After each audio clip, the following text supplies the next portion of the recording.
المشاركه في ATM، وهل دي اول مره تشاركي في ATM ولا شاركتي سنوات سابقه؟ الشركه بتشارك من كتير، بس دي السنه الثالثه اللي انا هاجي فيها. تمام، طبعا انت عارفه ان بتقابلي كل الثقافات، فالموضوع بيبقى مختلف جدا.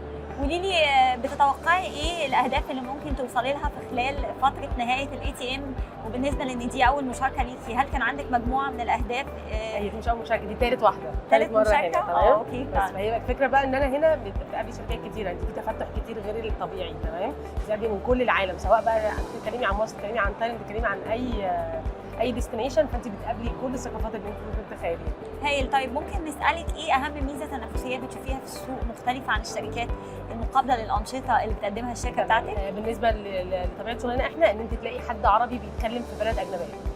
تمام، فاللي يبقى سبورت الكاستمر بتاعك من A to Z لحد الاخر.